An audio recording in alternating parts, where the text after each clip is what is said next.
Hey everyone, this is Buddy here, back with another video. And if you're struggling with in-home Wi-Fi coverage, kind of getting bad speed throughout your home, unreliable connection kind of thing, then maybe you want to upgrade to this new Wi-Fi system that I just bought. So it's by Netgear and it's called the Nighthawk. MK63 is the model number, and it's this new Wi-Fi 6 mesh network setup. So what that means is you'll have multiple connection points throughout your house. So think of it as multiple routers situated across your house. And you'll plug in each one just to the wall, with one of them being the main router, and that you'll have to plug into your modem to get your internet. For example, let's call ours Buddy's network. So for Buddy's network, it's gonna have 2 bands in it. So this is a dual band Wi-Fi network. So that means it'll have a 2.4 gigahertz network and a 5 gigahertz network. So that one band will kind of go more long range and one of them be faster but shorter range. And so this network setup will intelligently switch devices from different bands and different access points throughout your house to kind of give you the best coverage and network reliability for every device. Each of these devices is going to have the same network, the same Wi-Fi network name that you'll connect to.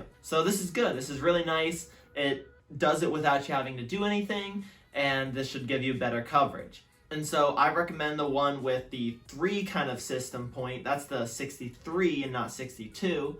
And this mainly if you have a basement. So then you can put one upstairs, one in the middle, and then one downstairs in the basement. And then hopefully it'll cover your entire house and it'll give you great speeds everywhere. Now, I was very surprised when I bought this because it actually does give you almost exactly what speed that you're paying for throughout the whole house. So for example, I can sit in my room of the house upstairs, complete opposite side of the house and above a floor from the main router. And with my old setup, even though it was an old dual band router, I didn't have more than one access point. So with that old router, I was only getting about maybe 5 megabits per second download speed. 5.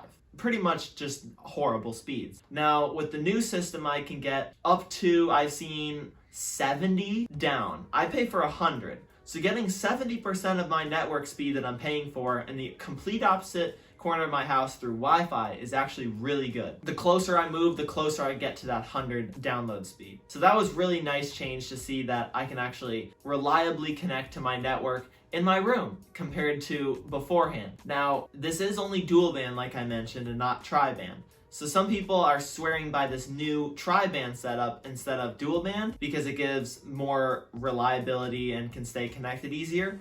Now that may or may not be true. I haven't tested tri-band router, so I can't tell you from experience. From my experience with this new dual band router that I have bought, I will say that there is some finicky aspects to it.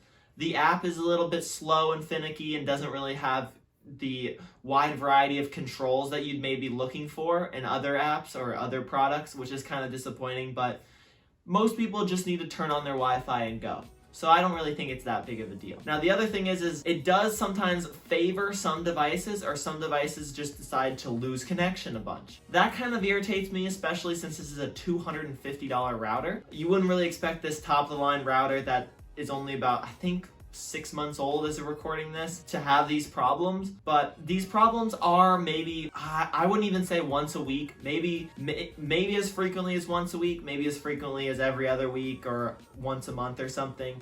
Now, rebooting the router, you do kind of have to do at least once a month minimum, probably maybe twice a month, which is again kind of disappointing. But for these issues, but getting the benefits that I'm getting, I can deal with these issues. Devices sometimes will connect in and out. However, I found my solution to be plugging in my old router to the new access point, say upstairs, because upstairs can go down easier than it can go up. So I plugged it in upstairs and connected to devices that were kind of struggling to keep the good connection to the new Wi-Fi setup to the old router that I had, so that those devices could stay connected easier. And it definitely has improved it. And I still get about 40 down in the other side of the house using the old Wi-Fi network now, or the old router now, than I do with the new one. So it's a work in progress. I did make it work for me, but your mileage may vary if you buy this. I've seen a lot of comments and reviews online of this completely sucks and doesn't work. This is amazing and great and it's perfect and everything's dandy, whatever, you know what I mean? And so your mileage might vary, so definitely just keep that in mind. Does it work well enough for me to continue to use this and to continue to like it